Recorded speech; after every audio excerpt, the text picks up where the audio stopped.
वहीं Paris Olympic में भारत के खाते में छठा मेडल भी आ गया है। पहलवान अमन सहरावत ने ब्रॉन्ज मेडल जीतकर तारीख रकम की है। अमन ने ब्रॉन्ज मेडल मुकाबले में डेरियन टोई को 13-5 से हराया है। तो वहीं पेरिस ओलंपिक में भारत ने 6 मेडल जीते हैं, जिसमें से 5 ब्रॉन्ज और 1 सिल्वर है। अमन ने क्वार्टर फाइनल में अल्बानिया के खिलाड़ी को हराकर सेमीफाइनल में जगह बनाई थी, लेकिन जापान के खिलाड़ी से उन्हें हार का सामना करना पड़ा। 10 साल की उम्र में अपने माता पिता को खोने वाले अमन सहरावत ने ब्रॉन्ज मेडल जीतकर अपने माता पिता को श्रद्धांजलि दी है। अमन को वज़ीर-ए-आज़म नरेंद्र मोदी ने जीत की मुबारकबाद भी पेश की है। तो खुशी का इजहार किया जा रहा है। लगातार पेरिस ओलंपिक में हिंदुस्तानी खिलाड़ी एथलीट्स मुजाहरा करते हुए नजर आ रहे हैं, अपनी परफॉर्मेंस अच्छी देते हुए नजर आ रहे हैं और 6 मेडल अब तक हिंदुस्तान के खाते में आ चुके हैं और भी मेडल्स की उम्मीद अभी बरकरार है।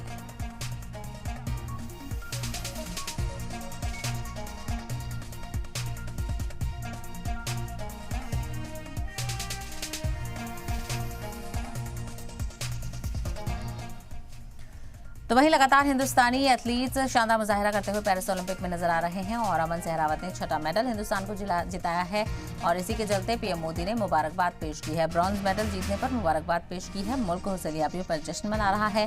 पहलवान अमन सहरावत ने ब्रॉन्ज मेडल जीतकर तारीख रकम कर दी है। तो यहाँ पर खुशी का माहौल देखने को मिल रहा है और लगातार जो मेडल्स हैं उनका इस्तकबाल यहाँ पर किया जा रहा है और खिलाड़ियों की हौसला अफजाई की जा रही है। तो पेरिस ओलंपिक में भारत के खाते में छठा मेडल आ गया है और जो कि पहलवान अमन सहरावत ने दिलाया है। तो हिंदुस्तानी एथलीट्स लगातार जीत का मुजाहरा करते हुए नजर आ रहे हैं और पीएम मोदी ने भी मुबारकबाद पेश की। वहीं इसी को लेकर अमन सहरावत का बयान भी सामने आया है। उन्होंने कहा है कि वो यकीन नहीं कर पा रहे हैं कि वो भारत के लिए ओलंपिक मेडल जीत कर आए हैं।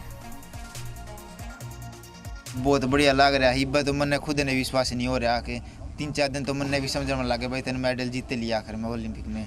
यहाँ से अगला लक्ष्य तो 2028 का है और 2026 में एशियन गेम्स हैं। प्रेशर भी था भाई। हाँ, एक मेरे मन में तो 2-3 और होती तो ठीक से, मतलब एक लिए भाई अब तो मेडल लेके आना है बस।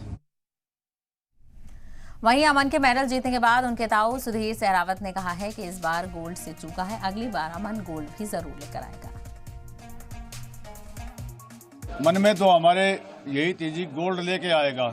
चलो उसमें थोड़ी चूक होगी पर देश के लिए मेडल लेके आया है और हम यही दुआ करते हैं बेटे के लिए कि अगली बार गोल्ड लेके आए, 4 साल के बाद फिर जाए।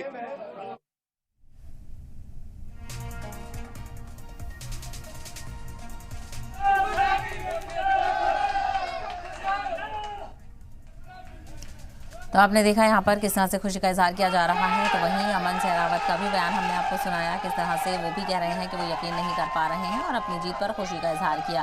तो वहीं जब अमन मुकाबले में थे तो उनके पूरा मुल्क उन्हें देख रहा था और उनकी जीत की दुआएं भी कर रहा था।